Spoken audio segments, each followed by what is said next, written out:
There have been forum posts where people have said that they have been doing this section for over 2 years. So, I asked Nolan North, yes, that Nolan North, which game I should platinum next. Now, Nolan North is one of the most well-known voice actors in the industry, the voice actor of my favorite video game character, Nathan Drake. Is that an ancient Tibetan ritual dagger in your pocket? Oh, maybe I'm just happy to see you. Yeah, hello. Oh, Nathan Drake, I miss you so much. He was special. Other roles he has done Desmond from Assassin's Creed. A lot of people get surprised when I bring that up to them, which is kind of nuts. What are you two waiting for? Let's go. He's done Deadpool in both the Deadpool 2016 game and in Marvel's Midnight Suns. Click. Hey, what's that? You guys tracking my every move now? But I haven't even accomplished anything in this game yet. And there's another one. Oh, so it's gonna be one of those games, huh? And outside of gaming, he even voices my favorite turtle in Raphael. Now, it's not really relevant, but it's just really cool to find out. You are so smug. You know that? So I thought, what better way to decide my next platinum than to ask my favorite voice actor which game I should platinum next. That's amazing. Now, of course, I already had some ideas as to what he might pick beforehand. Of course, there's Assassin's Creed or Uncharted, but curiosity was definitely there. So firstly, I had to get in contact with Nolan. Now, Nolan actually has a Cameo page, so that made this incredibly easy. I picked an order, I told him my request, and then waited a few days to see his response. Now, firstly, I just want to thank Nolan for even doing this. I imagine it's odd seeing requests for birthdays, weddings, anniversaries, and then seeing my dumb request asking which video game to play. So shout out to Nolan for even doing this. Now, I never normally do this, but if you guys do enjoy the video, smash the like button since, as you can imagine, this video wasn't the cheapest to make. And if this video gets over, I don't know, 1,000 likes, yeah, we'll go there. I'll do this with another voice actor and let me know who in the comments. But now, let's just see what game Nolan gives me. All right, here he is, the beautiful man himself. Should we bow? Yeah, he's a king. Let's quickly get through this video, shall we? I'm very excited, if you guys can't tell. Man, Nolan North, and this is going to be my third time trying to do this for you. So yeah, I did get 3 emails saying that he sent a clip. So I'm curious what those other 2 were, I'll be honest. You may have gotten an earlier cameo of me just sitting there looking stupid, thinking, because I was going over your cameo, and I may have hit the button wrong. It's just funny. Anyway. Bro, all I can do is just close my eyes and see Nathan Drake. It is wild. I freaking love it, though. I was thinking about what game I would recommend, and one that I think is kind of underrated. It can't be Uncharted, because he said underrated. I don't think any Uncharted really is underrated. Assassin's Creed? Maybe? I don't know when Assassin's Creed is in that's underrated. Maybe Revelations? I don't know. Oh, boy. Unheralded is Spec Ops, the line that I did years ago. If you guys don't know, Spec Ops The Line, albeit it is obtainable. I remember, because I have played it, the hardest difficulty, Fubar, is something else. So, oh boy. But that'd be a great one to go play. Walt Williams, great writer director, did it, and I think it's worth a play. I don't know how the gameplay holds up because it was from a while. That will also be interesting, how the game holds up. It should be fun. There's my recommendation, so go play. All right, I'll see you in a few days.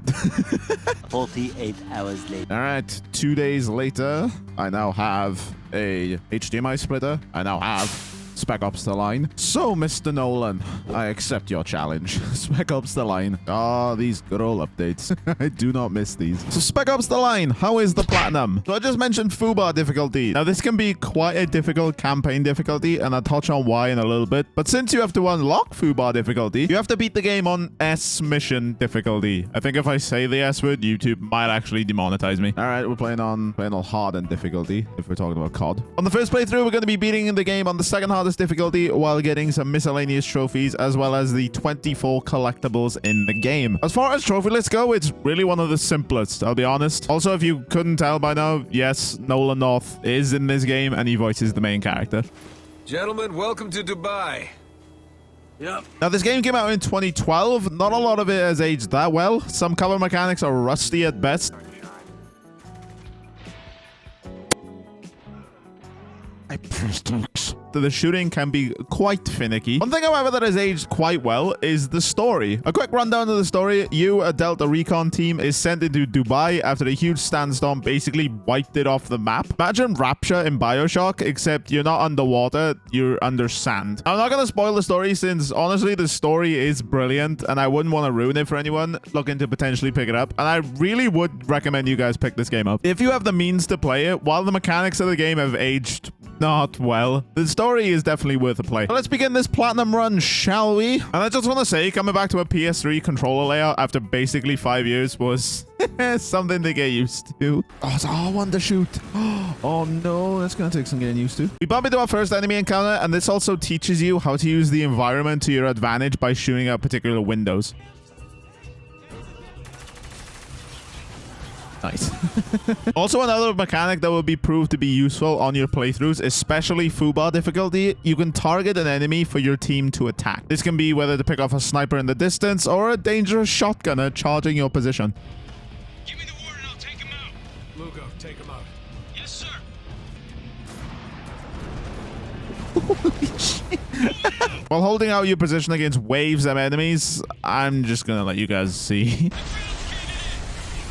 Holy shit! I wanted the collectibles in this game. I'll be honest, they're nothing really special. It's usually, from what I can tell, just some memorabilia for the army, which is cool, I guess. Most missions do have at least one collectible, while some have two. Don't you love it when there's just one collectible in a chapter? Oh, it's nothing better than knowing I don't have to hunt for collectibles. We then pick up our first trophy, and yes, somehow only now while scripting this video did I realize that putting my damn webcam in the top right would block out the trophies. Jesus, that was close. A little bit. Ooh, damn close. But don't worry, though, the camera does move soon. I don't really have an excuse for it. It just must have slipped my mind. We then get teleported into an Uncharted world with some just ridiculous physics. Sounds like Nate. And it's like we're playing Uncharted now. Holy shit. And here we see how well the game has aged. Holy textures.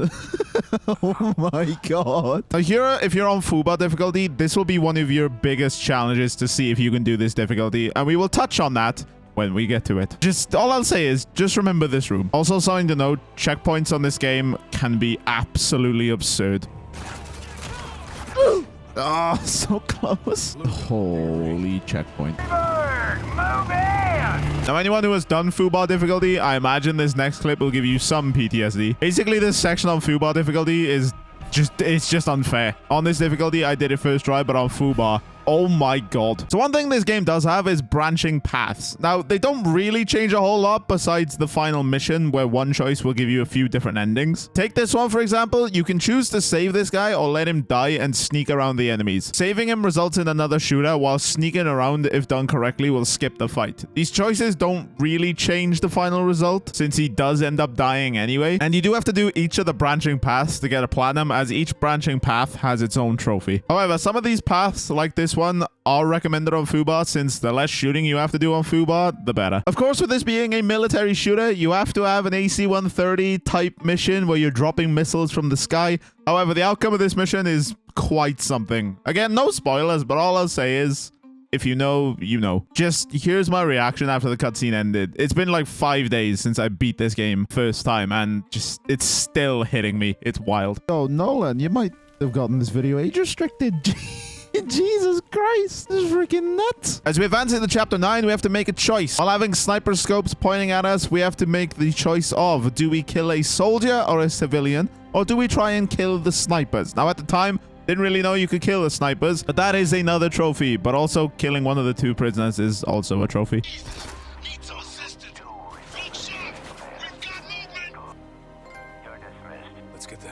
Damned if you do. Yep, sounds about right. All right, here's a quick and easy trophy. The trophy is for sticking an enemy with the Semtex. This guy isn't looking at us, and after we stick him, we have to wait 36 years for the trophy to pop. There we go. Now, this game has a certain section of miscellaneous trophies. They are the kill enemies in a certain way trophies. I won't show them all off in this video just because you'll most likely get these trophies naturally anyway. But it is 350 kills with a rifle, 100 kills with a pistol or SMG, 75 kills with a shotgun, 50 kills with a sniper rifle, 150 kills with any heavy weapon. The heavy weapons count as your LMG or your grenade launcher, 50 kills with grenades, 250 kills with headshots, 10 kills with melee attacks. Just a lot of kills. Now, we do come to a sort of tough decision. Obviously, as a soldier, it's a very tough decision, but as a gameplay choice, it's really not that tough. You have to decide whether you put this soldier out of his misery or do you save a bullet. Each decision will net you a trophy. For this playthrough, I grant his wish. Now, at the start of the game, we see that we're in a helicopter and we're gunning down helicopters. And just, well, here we go again. Wait, this isn't right. Well, it's too late now. No, I mean, we did this already. What do you mean? Ah, fuck it. Stop it. Just shake these fucking guys.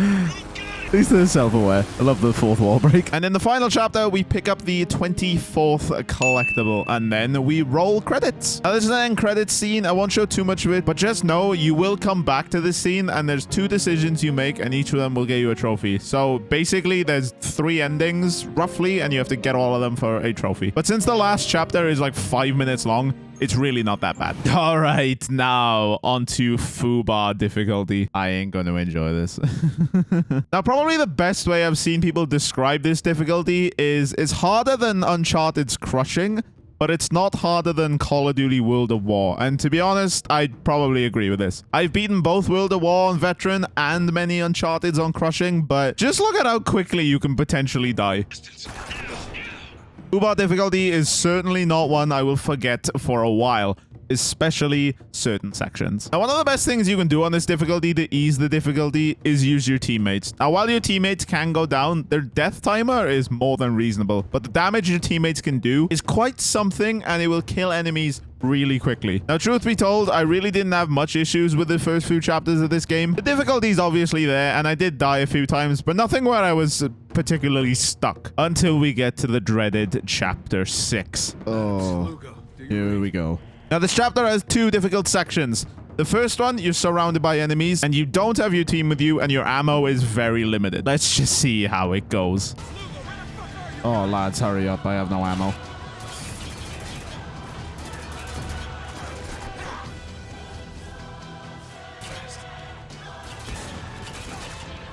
All right, didn't kill anyone.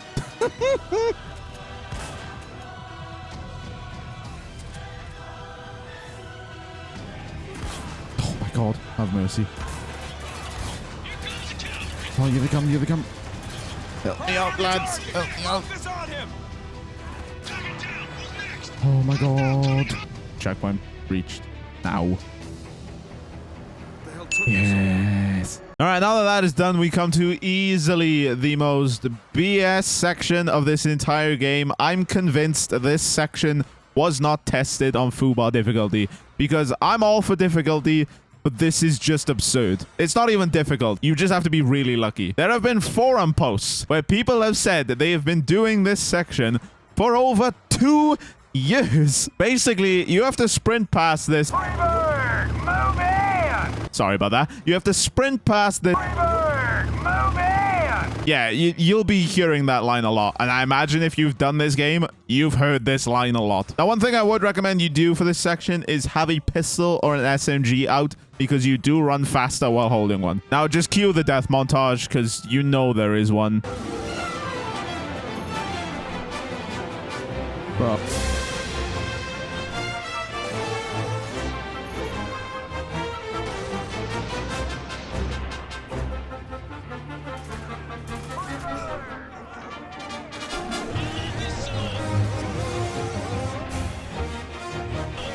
Things like this that you just die. But then after equipping an SMG,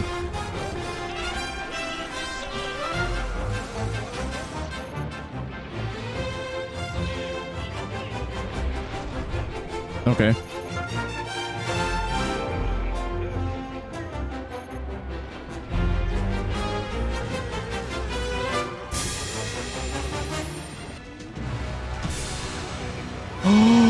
god. Oh my god, that only took me like 10 minutes. Yes! Yes! Oh my god. Let's go. Now, remember earlier when I said you can stealth this section to skip a fight? Well, here you go. Now, this is apparently another tough section, one that I've read a lot on forums. People say this is tough. The parking lot. But thankfully, I did it on my second try. Also, this on-rails section is the absolute worst. Now, this is easily the hardest part of the game for me, and in typical fashion, it's right near the end of the game. The helicopter sprint section, albeit it is hard, it's hard, but for the wrong reasons. This section is genuinely tough. There are turrets firing at you. There's multiple enemies firing at you. Overall, it's just really tough.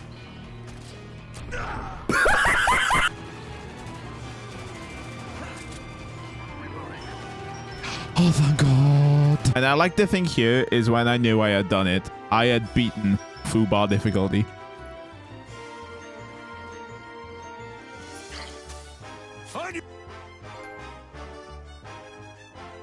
And there's for beating the game on Fubar. Oh my freaking god. That was something else, I gotta say. Alright, now here's the cleanup section part of the game. Here's beating a mission with over 70% accuracy. You just shoot one bullet and let your team do the rest.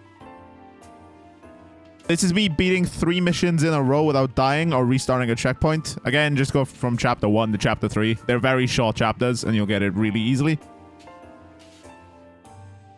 This is the final ending of the game. Remember back in Kabul, John? Before things got bad? And finally, the platinum. Oh, yes. Seems we both have a lot to learn. However, let's go. Again, shout out to the boy Nolan for suggesting this game. And we are done.